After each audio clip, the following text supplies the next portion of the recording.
ഇന്നെന്താ പരിപാടി എന്നറിയോ? ഇന്നും സ്കൂളില്ല, പഠിപ്പും മുടക്കായതുകൊണ്ട് മക്കളൊക്കെ വീട്ടിൽ തന്നെ ഉണ്ട്. അപ്പോൾ അവക്കാടോയുടെ സീസൺ അല്ലേ, അപ്പോൾ ഇത് നമുക്കിപ്പോൾ വില കുറച്ചിട്ട് കിട്ടും. അപ്പോൾ അത് വെച്ചിട്ട് നമുക്കൊരു ഡിഷ് ഉണ്ടാക്കാമെന്ന് വിചാരിച്ച് നമുക്ക് ഉണ്ടാക്കി വെക്കാം. അതിന് നമുക്ക് അവക്കാഡോ കട്ട് ചെയ്തെടുക്കാം. അവക്കാഡോ കട്ട് ചെയ്യാൻ നല്ല രസമാണ് കേട്ടോ. നല്ല പഴുത്ത അവക്കാഡോ ആണെങ്കിൽ കുരുവൊക്കെ പെട്ടെന്ന് ഇളകിപ്പോരും.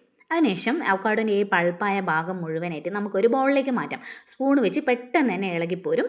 ഒരു ബൗളിലേക്ക് മാറ്റിയതിന് ശേഷം നമുക്കിതിലേക്ക് ചേർക്കേണ്ട കാര്യങ്ങൾ: ഒരു തക്കാളി, ഒരു വലിയ സവാള, കുറച്ച് കുരുമുളക്, പച്ചമുളക് ഞാൻ കുറച്ചേ ചേർത്തുള്ളൂ, മക്കൾക്ക് കഴിക്കേണ്ടതുകൊണ്ട് ഞാൻ കുറച്ചേ എടുത്തിട്ടുള്ളൂ കേട്ടോ. നമുക്ക് എരിവിനനുസരിച്ച് മാറ്റാം. ബ്രെഡൊക്കെ നമ്മളിവിടെ തയ്യാറാക്കി വെച്ചിട്ടുണ്ട്. അതിനുശേഷം അവക്കാഡോൻ്റെ ആ പൾപ്പ് രൂപം നന്നായിട്ട് ഉടച്ചെടുക്കുക. ആ ഉടച്ചെടുത്തതിലേക്ക് ഇതിൽ ഓരോന്നായിട്ട് നമുക്ക് ചേർത്ത് കൊടുക്കാം. വലിയുള്ളിയും തക്കാളിയും പച്ചമുളകും കുരുമുളകും, കുറച്ച് വെളിച്ചെണ്ണ ഒഴിച്ച് കൊടുക്കുക, കുറച്ച് ഉപ്പും കൂടെ ചേർത്ത് കൊടുത്തിട്ട് നന്നായിട്ട് ഉടച്ചെടുക്കുക കേട്ടോ. നന്നായിട്ട് യോജിപ്പിച്ച് ഉടച്ചെടുക്കണം. അതിനുശേഷം നമുക്ക് ബ്രെഡ് ഒന്ന് ചൂടാക്കി എടുക്കണം കേട്ടോ. അതിനായിട്ട് നമ്മൾ പാൻ അടുപ്പത്ത് വെച്ച് കുറച്ച് നെയ്യ് ഒഴിച്ചു കൊടുത്തു. നെയ്യ് ഇല്ലെങ്കിൽ നമുക്ക് ബട്ടർ ഉപയോഗിക്കാം, രണ്ടും നല്ല ടേസ്റ്റാണ്.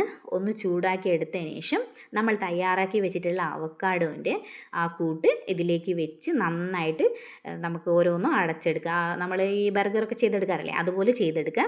ഇത് ആയിഷും പാറൊക്കെ കഴിച്ച് നല്ല രുചിയാണ്, ഞാനും കഴിച്ച് നോക്കി. ഈ ജ്യൂസ് ഒന്നും പറ്റാത്തവർക്ക് നല്ല രസമുള്ള സ്നാക്സാണ് കേട്ടോ. ബർഗർ സാൻഡ്വിച്ചൊക്കെ ഇഷ്ടപ്പെടുന്ന മക്കൾക്ക് ഉണ്ടാക്കി കൊടുക്കാൻ പറ്റിയ ഹെൽത്തി ആയിട്ടുള്ളൊരു ചായക്കടിയാണിത്. എല്ലാവരും ഒന്ന് ഉണ്ടാക്കി നോക്കുക കേട്ടോ. ഒപ്പം നമ്മുടെ ചാനലും കൂടി ഒന്ന് സബ്സ്ക്രൈബ് ചെയ്തേക്കണേ.